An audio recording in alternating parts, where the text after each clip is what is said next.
This video contains spoilers for the animated series Arcane on Netflix, Season 1 and 2.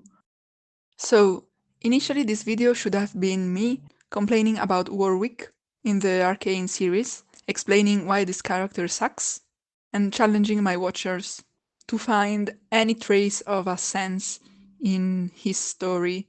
But I found one sense, more or less, by myself, which doesn't restore the character, it still sucks.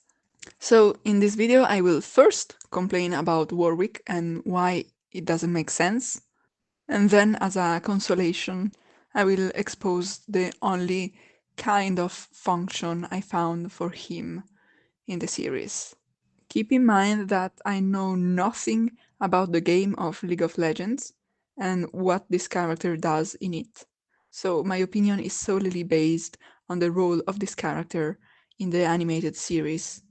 I will retrace Warwick's story starting in season 1 when he was still Vander. I'm going to summarize step by step his evolution because this will highlight clearly why I dislike the story of this character.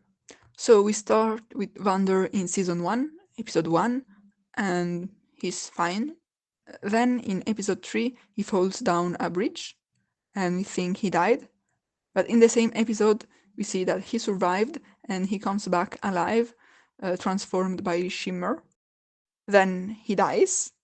Then he's dead for the length of an entire season, so 9 episodes. Then in episode 4 of season 2, we discover that he's alive, but his mind is in the body of a monster.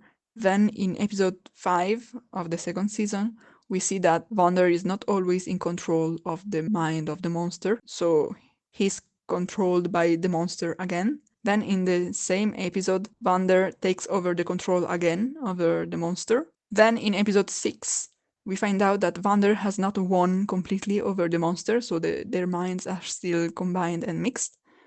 And Vander does not always have the control. And he has to be cured by Victor, but it will be a long process.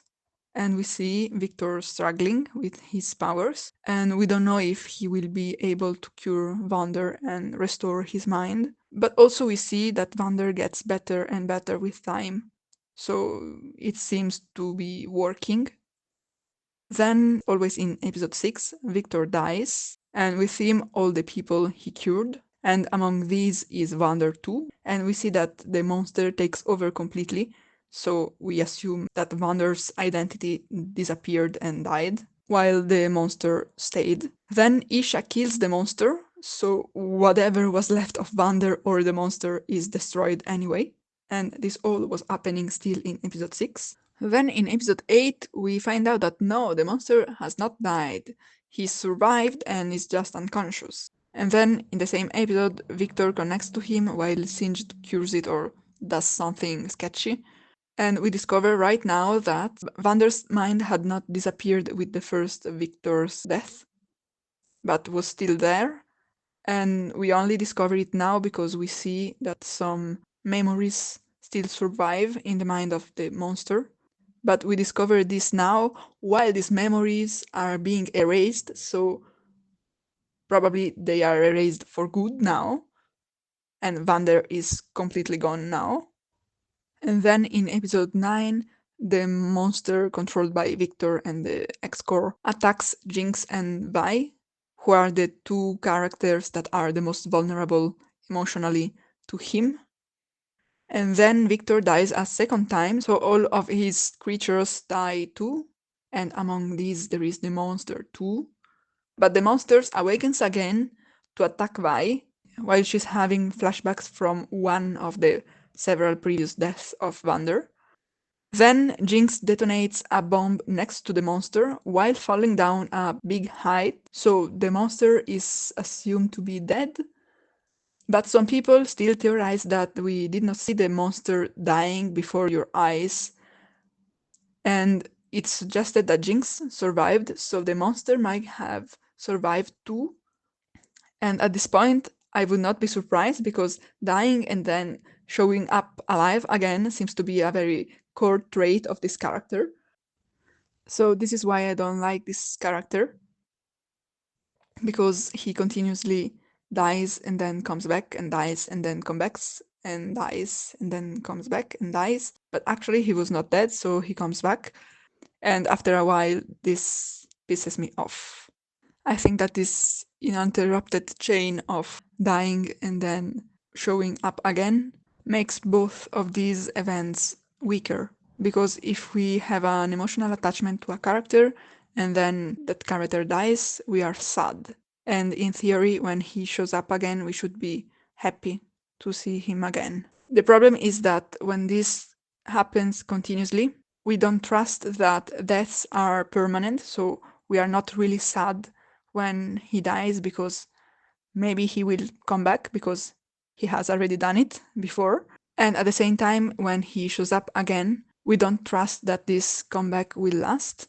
So we don't get so attached because we know that he might die again. So all of this cycle weakens the emotional impact of the events and the importance of the character. Also, I am very confused about practical aspects of this monster's story. I mean, for example, Singed, when he's in prison and he evokes the monster. I guess it's his plan to be freed from prison. But what's the plan? The monster is slaughtering everyone, so he would attack Singed too. I don't get how this could be his ticket out of prison. And in general, the monster is attracted by blood, and I'm supposed to believe that in whole Piltover zone, nobody else is bleeding and attracting the monster. It doesn't make sense to me. All in all, the arc, if you can call it like that, of this character reminds me of a meme. That meme that says, "Stop! He's already dead!" I mean, stop torturing him, making him alive and dead, alive and dead, alive and dead. I mean, he's dead. Stop. But ironically, is this meme that made me think about one possible sense and meaning of this character, which is the past. Jinx and Vi, especially Vi, try to go back to the past, to make the past alive again, trying to get along together like they did in the past, and trying to bring back Vander as their father. And they are trying to rebuild the family they used to have. But their family, like Vander, is dead. It's in the past and doesn't exist anymore. And trying to bring it back doesn't work. Vander is gone. Their dreams of a happy family, like it was in the past, is gone. This is the only sense I could find in the story of Warwick. Something from the past that people try to bring back, but it's just a zombie. It's a monster, and it doesn't work. It dies continuously because it can't be brought back. It can't stay and create a future. It dies continuously. As said, I'm still not satisfied. This meaning, it's sort of a consolation, but still, the treatment of this character, in my opinion, was really bad. So, what do you think? Did you also dislike Warwick in this series? Have you found any other meaning or sense in his story that I overlooked? And therefore, maybe I should reevaluate his arc? Let me know your theories in the comments. Bye!